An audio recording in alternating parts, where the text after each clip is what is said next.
Okay, so we are recording. That's all good. Let's get rid of that. There's Warren again. So what we're going to do is Derek is going to get his wish. Yeah, I think he demanded a conundrum that involves the London Corinthian pontoon every episode. And as we didn't record the answers to the last two conundrums, we're going to whiz through them and nail them once and for all, so we get them on the edit. Okay? So this was the conundrum.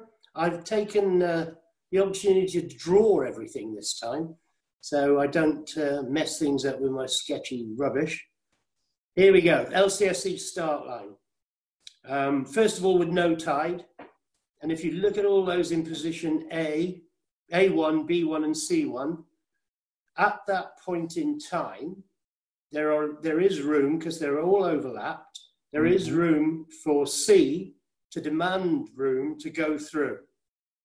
Because that is a continuous obstruction, if you get into position of C and you can go for it and get through that gap, B has to get out of your way and therefore A1 has to get out of your way. Okay, you can go for the gap. It's not like a committee boat start. You can go for it. Oh, obviously, if B breaks the overlap with C, then C cannot then after that go in there. But at that point you can. It's a different rule with a continuous obstruction. When you get to position 2, A2, B2, C2, then there is no room for C or B to get between A and the pontoon, and they can't go in there because there is no room. Okay, so that's it. And I looked at D. I chucked D there up in the top corner. This can happen on the river with a weak tide, or let's say there's no tide. D could sit there and then come down and round, as long as there was room when they were all in position A, B, and C1. You can hang around there, and there's no tide in there. So let's look at it with tide. You'd be bloody stupid, even at position 1, to try and get through there without tide, because you just get knocked into that pontoon. So you'd be very silly, even though you had rights and it looks like there's room, you would be shut out because A and B couldn't get out of C's way. D, however, could sail downwind once they're out the way if he's sitting there in the tide, just messing around, and come round and laugh at them all as they hit the pontoon. So yeah, continuous obstruction, you are allowed to go in there if there is room when that overlap is created. Hopefully now we've killed that. If anyone wants to unmute and just give me a shout on anything, do so. But we can always talk about it again at the end. All right? So, here we go. Yes. Rat, can I just say one thing? If you just go back to the other slide for a second. Here we go. Just to make it clear that because we were saying that at position 2, there isn't room for B and C to come in, but that's only true if they weren't overlapped earlier. So yeah, if at position 2, that's when they gain the overlap, there isn't room. But if they've come from your positions 1 to 1, then they would still have an overlap and they would still be allowed room. Just to clarify that. Yeah, I've got you. Yeah, but at position 2, they don't have room to go through there. But if they gain the overlap at position 2, it's too late, basically, yeah. Yes, absolutely. Good. Okay. Moving on. Here we go. So this one was the other conundrum. Who has rights? And we didn't get it on the edit, so let's just look at it quickly. Yeah, position 1, A and B, you can see where they are. B has ducked A at position 2, and A has tried to slam dunk them. There's a slam dunk defence, and defence is spelt wrong. Well, gammy. Here we go. We'll redo that at some point. We'll put a C in there. So what's happened here, and it happened with me, I was on boat B. As soon as A started to look like it was tacking to slam dunk B, and I was on there, the skipper said, right, tack. And we did immediately, and it has to be absolutely immediately, otherwise you're creating the situation. A then is the giveaway boat. because they are on the port-hand side of B at position 3 here. A has to get out of the way. So it's defence on a slam dunk. And that was the answer to that one. It's not what we thought it was. The A here was on starboard. And so as they went into the tack, they had rights. Okay, got that one? Moving on then. We don't want to spend too much time on these ones that we've been on before. We'll get an eraser up for that one. So very quickly, because I was accused of drawing this very badly last time, why you sail faster on a lift. Okay, you're lifted here on the very bottom right-hand corner. The boat gets lifted there. There's a right shift happened. And instead of sailing your normal angle that you would to reach your target speed at that wind angle, which is this polar curve here where everyone's worked out their best speed at any one wind angle, if you carry on going, instead of pinching up into that right shift and sailing close haul, so you sail faster, you actually get up here to that position, which is higher up this ladder when the wind comes back to here. So you're further ahead. This one is further ahead of this one at this point. They're further down this ladder here.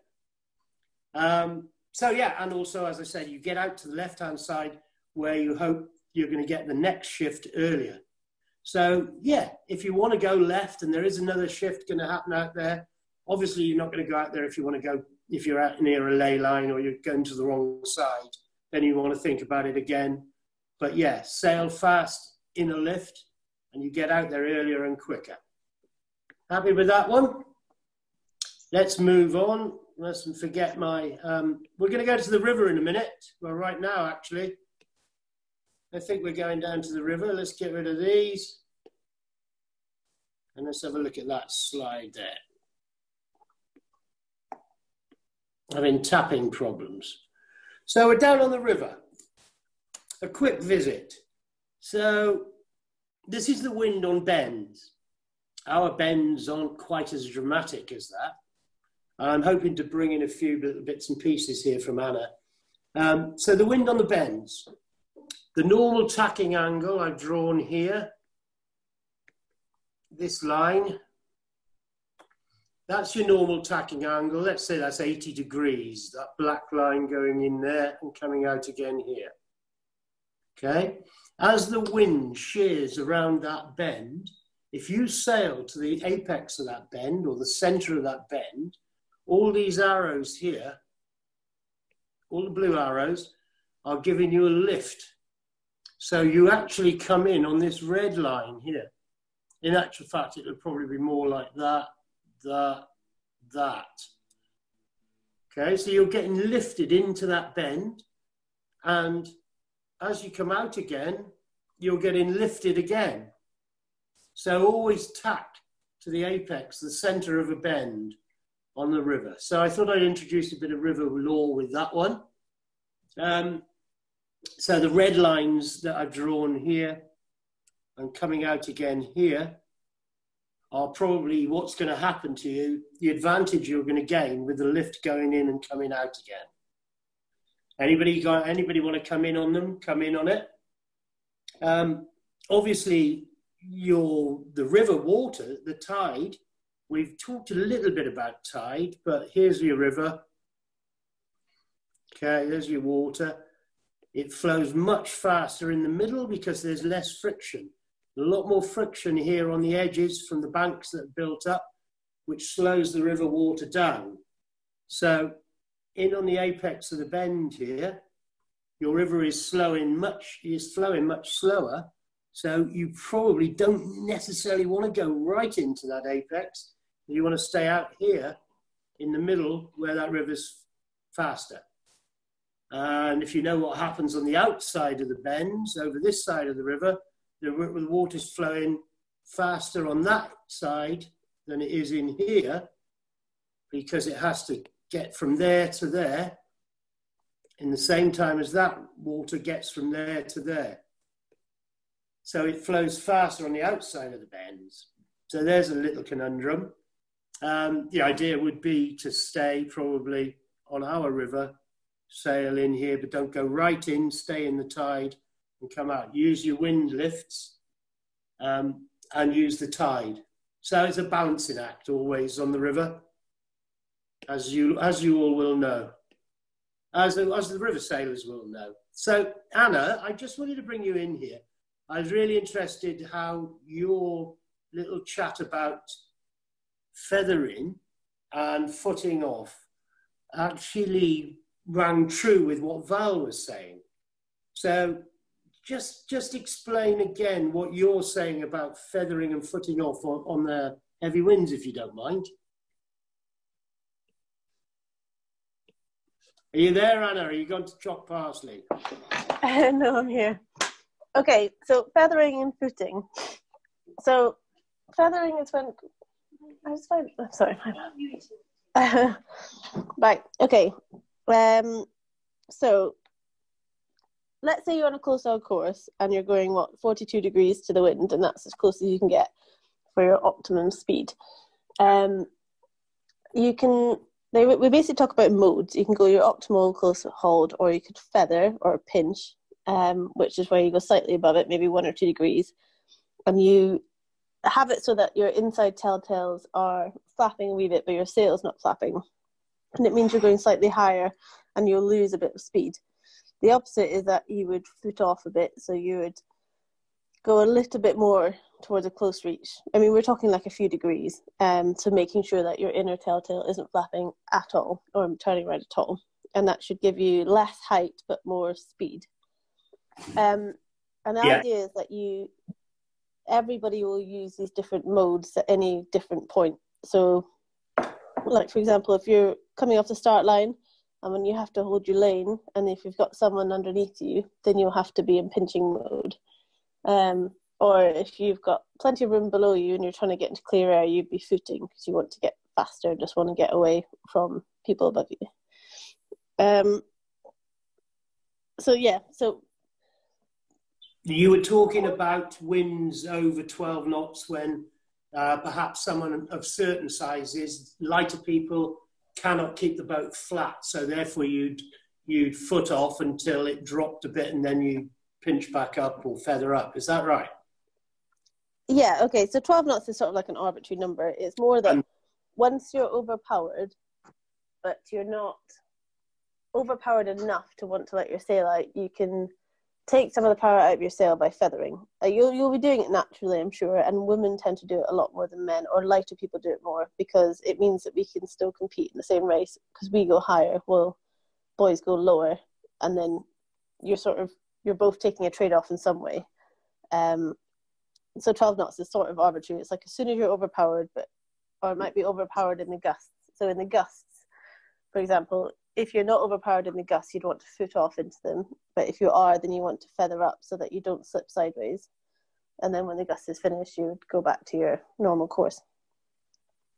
It's interesting. It's interesting because, again, I mean, it obviously works for people of all different weights.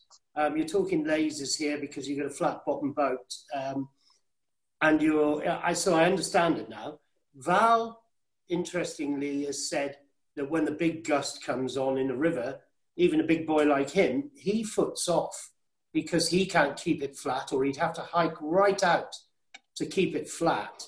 And therefore, the gust comes off quite quickly in the river, and he's going to capsize and go in. So presumably this works for people of all different sizes at different wind speeds. Yeah? Yeah, absolutely. I mean, everyone has their preferred things, but if he's saying that he's footing, that means he's bearing away. Yeah. And whereas I would head up. It's a way that I sail and it's a way that he sails. And it partly is where you've learned to sail, because if you've learned to sail in a place with lots and lots of waves, then heading up doesn't really work as well, because you need power to get through the waves.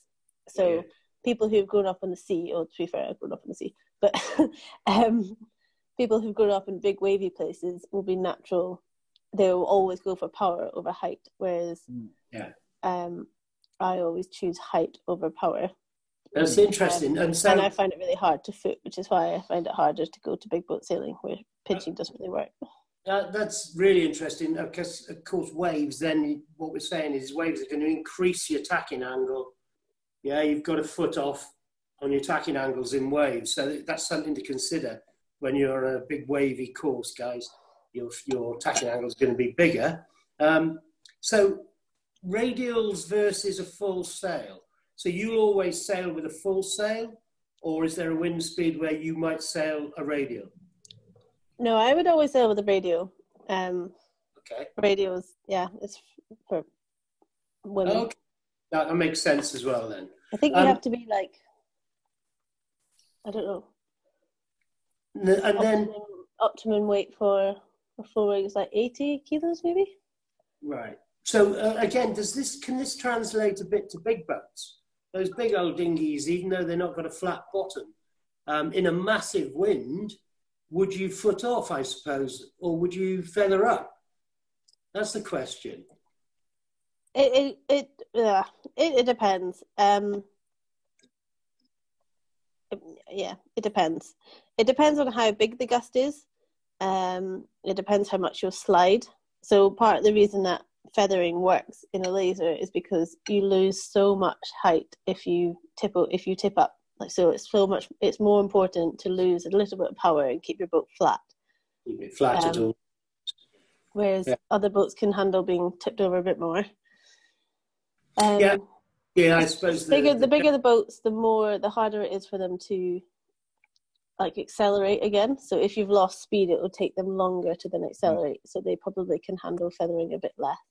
Okay, so I think possibly the main thing to come out of this is to say that you keep speed before pointing.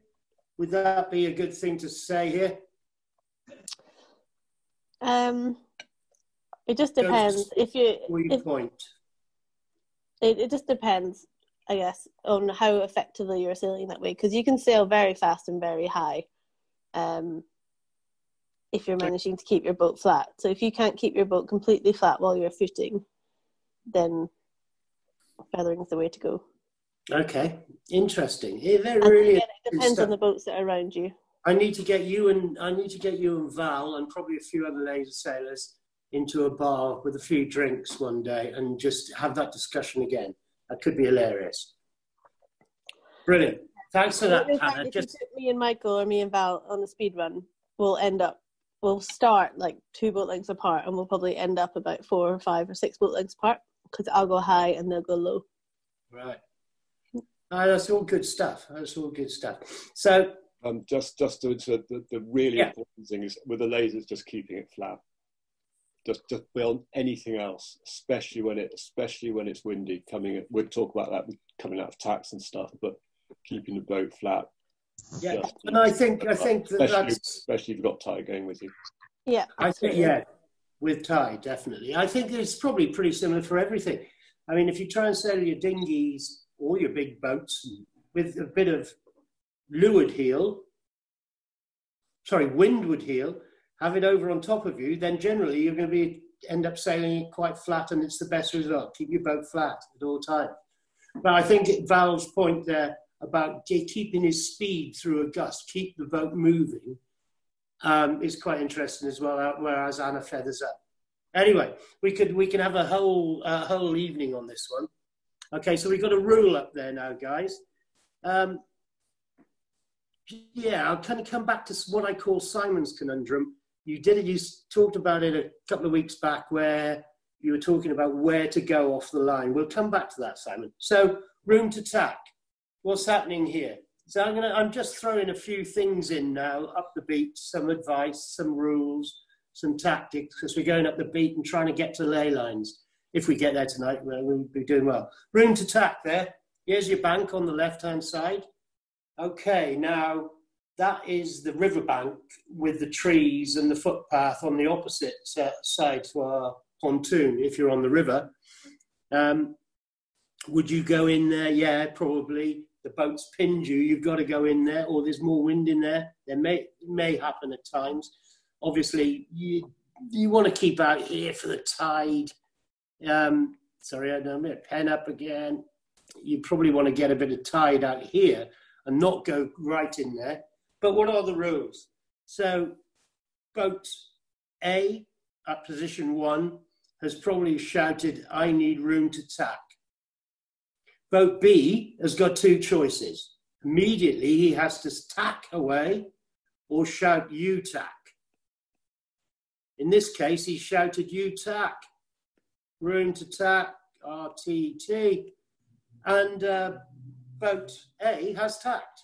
Of course, now on port, he's come up against boat B on starboard and has had to tack back again, which is perfectly acceptable because the starboard rule, starboard boat has right away. And then again at position 2, he shouted room to tack again, and obviously at 2, boat B has had to tack because he's pushing him into the bank. He's got no room to tack there. So things to shout, you tack, but do it immediately. Or tack yourself away if they're going to hit you and they've not got room. This one had room here, so there's a good one. The only thing I would say, and I've been up against people like Robin Johnson, the wily old buggers, who's now the late Robin Johnson, unfortunately, lovely boy, but he used to ask for room to tack and he was not close hauled. He still could have actually come up and got away. So he'd be bearing away here. He'd be coming in here with his sails out a bit and asked for room to tack, whereas he could have sailed there just to get you out of the way. So just make sure that person asking for room to tack is close hauled before you actually let them do it. Okay, happy with that one? Anything you can see or later on that you want to talk about on these? As I say, jot them down in the chat line now if you want, or keep them for later and we'll chat about them. Room to tack there. Let's moving on. The next one I've got here is really, what are you doing going up the beat? Most important thing I find is anticipation. What's going to happen next? So let's say we're kind of all equal skills. We're pretty good with our boat handling and we've got good boat skills. Heads out of the boat is the answer. What is that? What if that green boat tacks? It may be the riverbank may be up here. If I can get some pens out, the riverbank may be here. He's going to have to tack at some point. Know what you're going to do in advance. What you really want to avoid is a crash tack, or what I call what the fuck, duck. So thinking out, eyes out of the boat, anticipation, thinking ahead. What are you going to do if that boat does that? Anticipate what's going to happen. Okay? I mean, obviously, if you don't know what's happening with wind shifts and things going up the beat and you're not really sure, then concentrate on your boat handling and speed. Just do that. And you will be, you'll be better off doing that. Something you can control, your boat handling and your boat speed. You can't control the wind shifts. If you don't know what's going on, don't worry about them too much. Just control what you can. Okay, let's chuck in a few more bits and pieces. I keep forgetting to erase there. Here we go. Let's throw a few more little bits and pieces, conundrums in. Going up the beat. This one's a trick. Well, it could be a trick. It's a hidden boat trick in a way. We've spoken about this boat here.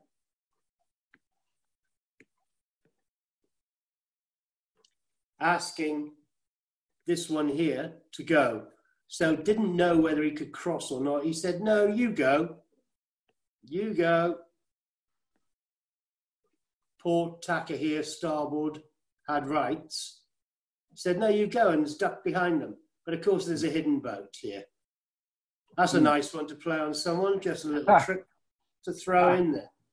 Really messes both boats up. So that's you need to know your boat handling. You need to be good at sailing your boat before you start playing these tricks. Okay? Simple one. Oh, here we go.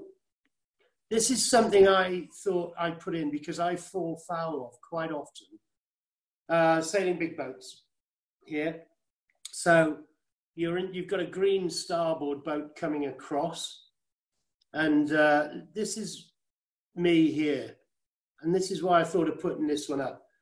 If I can cross in front of that starboard boat and tack there, that is brilliant.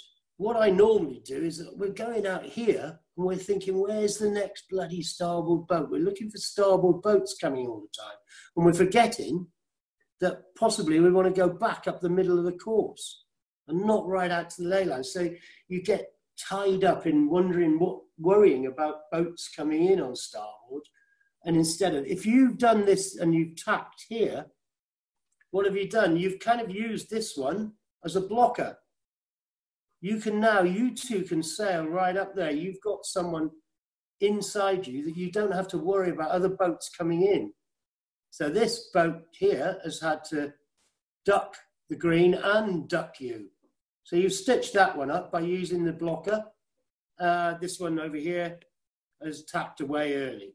Probably not a bad thing to do in that situation. They're on the hip to leeward.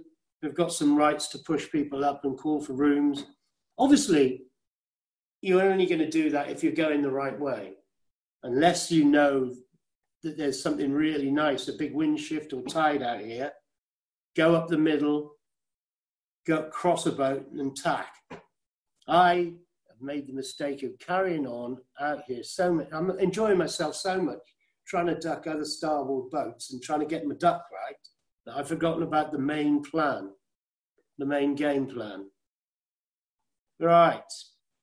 I'm throwing things in. Put your hands up if you want to come in and talk about anything. So the next thing here is a little rule. We've got a rule coming in. Throw these at you. Okay. C. Boat C. Is that an obstruction is the question. Anybody say yay, put some fists up. Is C an obstruction? It's a starboard boat. A and B are going towards it. Forget about D for now. So, okay. If you don't want to unmute. So B says, I'm tacking. A, no, I want room to duck. Because that would be the normal thing for A to do in that situation. Well, yes, C is an obstruction. So what's going to happen here is B is going to tack and wants to tack. A has to tack because B is the inside boat there, has the rights. So it's the leeward boat, has the rights to call what they want to do. They could either duck or tack. It's up to B to choose. So anyone? I might contest that. Ahoy! Good. If B should be able to, from that angle, be able to duck C. And A only has to, I mean, if you're saying that there's no room to duck, then fair enough. But if there is, then B can. And the only way he can get A to tack is if he can complete his tack completely before he gets to A. So it's effectively like C's not there at all. No, if he chooses to tack and he can duck, then it's like a normal tacking onto starboard situation. You have to give the person to port enough time to manoeuvre. You have to give them time to manoeuvre, I agree. So that's very important. But whereas like if you're on the shore and you can just tack into them because they've pinned you in. See here, like he's making a choice and he's just tacking to starboard. That's effectively all that's happening. When you say that, so C is an obstruction. It's a starboard boat and it's an obstruction. B can choose to tack or duck. Yeah. It's entirely up to them. Even if they could duck, they don't have to. They can choose to tack and make a tack. As long as they give them time, they tell them tacking and shout really loud, no, I'm tacking. Okay, A will shout protest and they'd be really wrong. They have to tack. You tack, you've got to tack.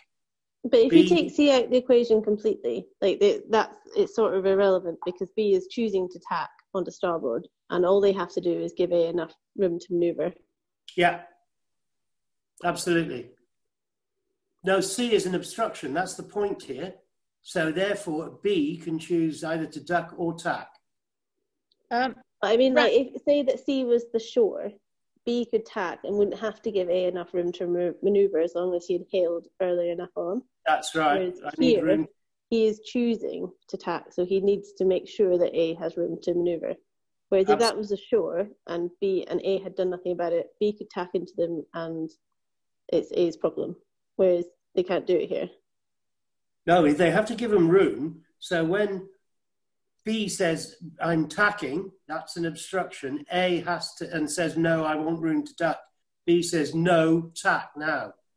They choose. As long as they give them room, if you shouted tack now, they have to tack in that situation. A has to tack. And D here will probably say, no, because they're also in this line of boats. So D will probably say, in this case, probably you tack. Because A is called on D, and then D can duck if they want to go out there. So D is far enough away to ask A to tack immediately. But the point is here, the rule is that C is an obstruction in this case, because they're on starboard coming across. B gets the choice, because they are leeward boat. Anything? Yeah, Rat. Can I jump in, Rat? Yes. Can we leave this one till the end? Because otherwise we won't get very far up the course. I was only going to say that I found the page in the book that Brian Willis backs up exactly what you've said. Okay, so we will come back to it at the end. Because Caroline, to tell you the truth, I know I'm right. I'm always right. We'll come back to it. We'll come back to it at the end if you don't mind. I'm not always right. You've picked me up on so many good things so far. Yeah, but in this case, you are right, and I found the page in the book that explains it. Lovely, good old Brian Willis. So let's move on to another. So there's a rule. We'll try and get through a few, otherwise I won't get to ley lines. We're already over time. We won't get to ley lines tonight. So I'm just going to chuck a couple of, going back to that last one, the boat that wanted to duck was going to shout protest. Do you shout protest? How often do you shout protest? I mean, I'm a bit ballsy here when I'm doing these chats, but in actual fact, on the water, if I could protest someone, quite often I'll say, no, carry on, mate, but you owe me one. You were wrong. And they'll go, okay, yeah. So all this big protest, and then I think we've got to get that attitude on the river as well. And the protests I've sat in on, only two, but it would have been much better to say, it's not a protest, let's talk about it in the bar. That's my attitude to that. Okay? There's many more. Let's have a little look at this one. It's the slam dunk again in reverse, which is quite interesting. So A here has gone through and has slam dunked on B. Slam dunk obviously now is giving that dirty air all there. So towards the end of the race, fleet series, you might want to start attacking people. So this is that's an attack, and he's slam dunked him. Good one to do, yeah. Idea if you're now starting to get into the nitty gritty end of a race or a series. So what's the defence? Oh, I've even written defence. So here we go. Here's the slam dunk again.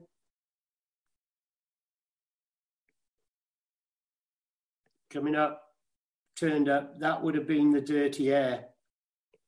A on B, if B had carried on. So the important thing is someone tacks on top of you, you've got to bear away, and you've got to do it really soon as they start tacking, because you've got to get out here before this boat is up to speed. And when they're at full speed, you're never going to clear your air.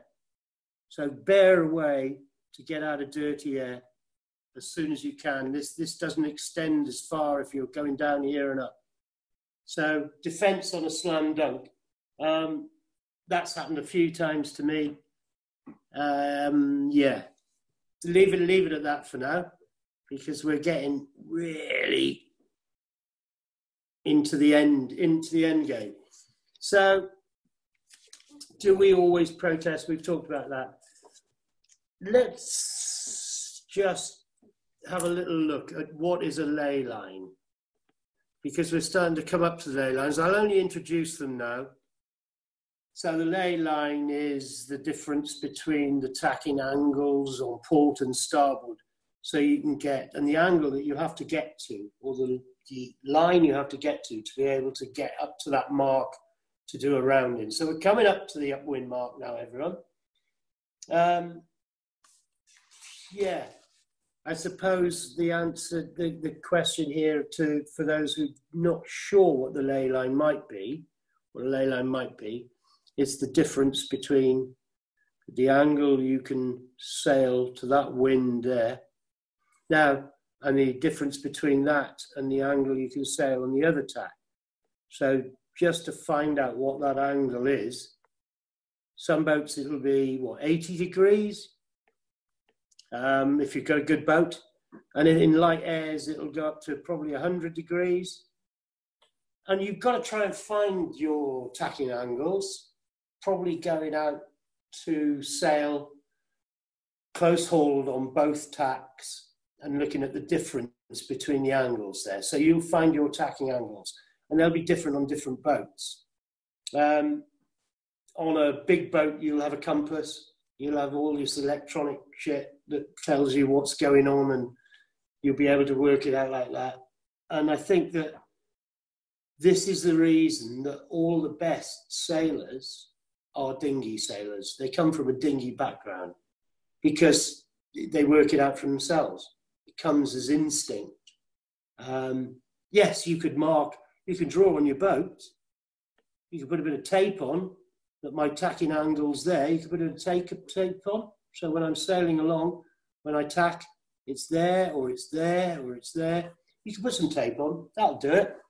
You can use electronics, or you could use your instinct.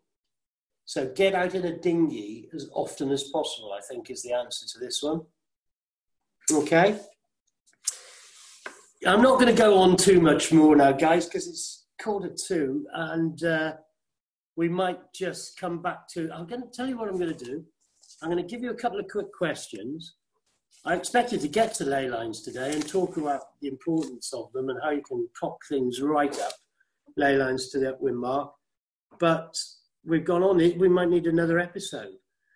Next week, I think we're going to have Simon coming in to talk about sailing the river in all directions. And I was going to do a little bit more on the river tonight, but I think we can cover it next week.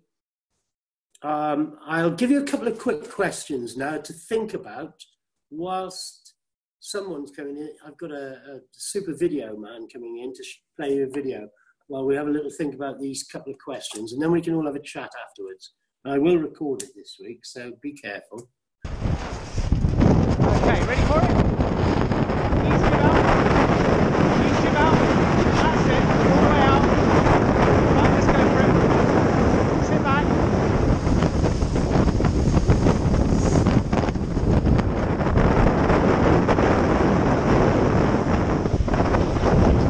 Stay steady course. That's it. Port tack. In a very close crossing situation with starboard. And you don't know where the next wind shift is coming. So you're a bit confused out there in the middle of a pack. You're on port coming in, starboard boat coming across you. You're not really sure what shifts are happening, etc., etc. Okay, what do? Very simple one. And the second one I'm going to ask you is, you've got a bigger, faster boat that's absolutely tacked on your wind just 200 meters, let's say, from the finish line. A big boat, much faster, tacked, nicked your wind, so you're in dirty air, 200 yards from the finish line in your race. What do you do there? Okay, so let's play a video. I'm going to ask Derek, could you come in on this one? Have you got anything for us, Derek? Got nothing hilarious. Nothing hilarious or perilous. What about Bill? Let's have a little look at. Let's have a little few minutes of 1930s tens, shall we? From Bill. How are you set up?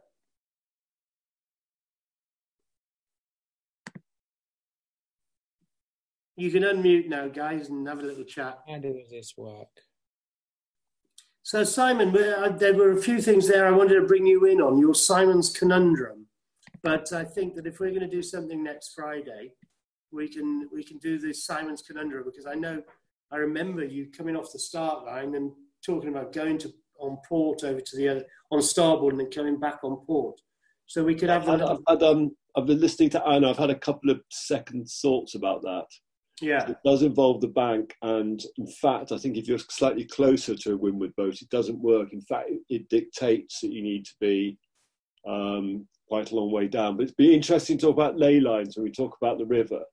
Yes. The ley line's only a ley line until the wind shifts or until you get more tide. So when you've got a full-on Thames tide, your ley line, if we sail on the river, is different 2 hours before high water than it is half an hour before high water and so on. So that's loads of stuff to talk about, I think. And it's loads of stuff to talk about, right? And it's very, very different on the second beat.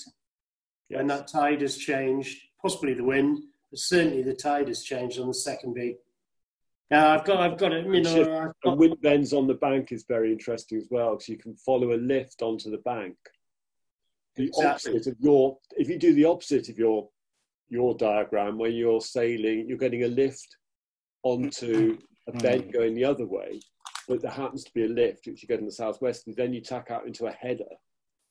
And then that's nasty as well. I know. I've got at least half an hour I can do on ley lines, and we'll do your sailing the river. Been very good though. I found all that stuff very interesting about the starboard boat being an obstruction and what you can call that. It's been a good session, I think, today. Thank you. Good. Well, it's been good. Anyway, we haven't finished yet. So, Bill, do you want to play that? I've got to go, actually. So, thanks for that, and see you all on Friday. Pleasure, and I'll talk to you midweek. All right. What we got, Bill?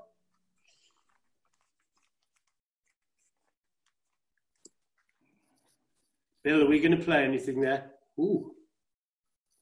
Any volume?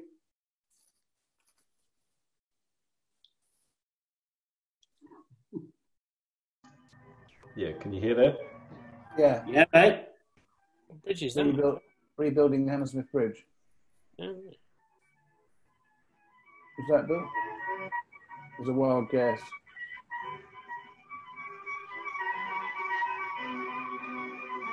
Imagine riverbanking through that lot. Yeah.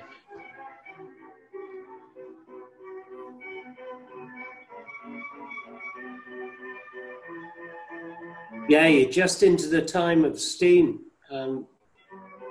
Not far before that, not long before that, it was sail anyway.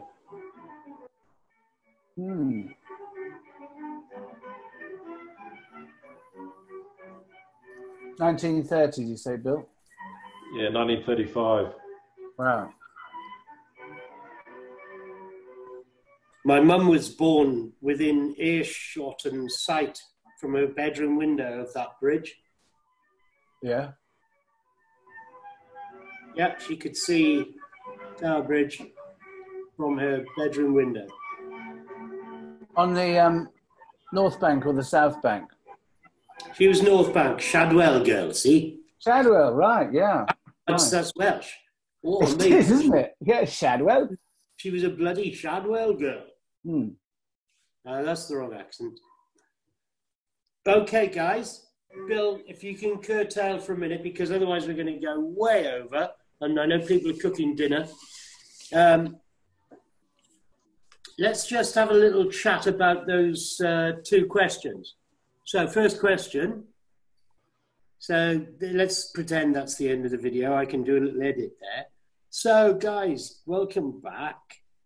First question. Has anybody got any answers to being on port tack, close crossing with a starboard tacker? Yeah? And you're not sure where the next shift is coming from. So what should you do?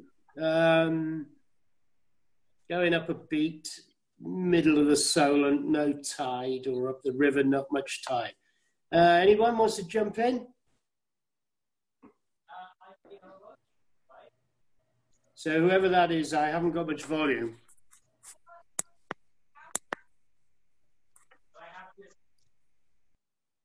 Peter, I can't hear you. Anyone else hearing? No, I think it's the TV on the background. Laura, you're sounding a bit rough, mate. Hello. Guys. Just to make it right. The virus has really got you badly, hasn't it? Yeah. I shouldn't have done that. I should have pushed Mark out of the way and been like... They called starboard on him. And then he's got a choice of ducking you or, you know... Do you know what happened to me earlier? I'm not sure whether this should go in the edit. One of the worst days, the first time I've actually been out in the car since the lockdown, I went out, and who should I run into? My ex-wife. Oh. So what did I do? You ran her over? What do you do? No, I reversed, ran her over again, and then ran her over the second time. No witnesses this time at the moment, right? It's No evidence either. Record. Edit. So come on, somebody come up with we'll have a good chat in a minute. But let's do these conundrums. So what do you do? TV's on again. So my opinion is really, if you've got this conundrum, you're on port and the starboard, head back towards the middle of the course. You don't know what the wind shifts are doing. So many times I've been out there going, what do I do next? What do I do? Just stay in the middle of the course. As you'll see next week, when you get to ley lines, you don't want to go out to the corners and get yourself stuffed with no options. When you're out on those ley lines, when you're out on the edges, if you don't know that there's a wind shift, it could be a massive header. So if you're not sure, stay in the middle of the course is the answer to that. And conundrum number 2. So a massive boat, or a big, faster boat, has gone across, taking your wind, 200 yards from the finish line. What do you do? Tack. Tack? Get over to the right-hand side of them, so that when you approach the finish line, you're on their right. Oh, nice one. Yeah, get on starboard. But if I've got a big boat, faster boat going across me and giving me dirty air 200 yards from the finish line, I'm going to go, yeah, I've got you on handicap. Oh, yeah. I didn't realise I was sailing one design. Okay. I was thinking in the same race. If I've got a bigger, faster boat in my race, I've got him. But yeah, you're right. You've got to clear your air, get out of his dirty air. Ideally out to starboard to come back in out to the right-hand side to come back in on starboard. Very good. So there were just a couple of little ones. I am going to stop the recording right now.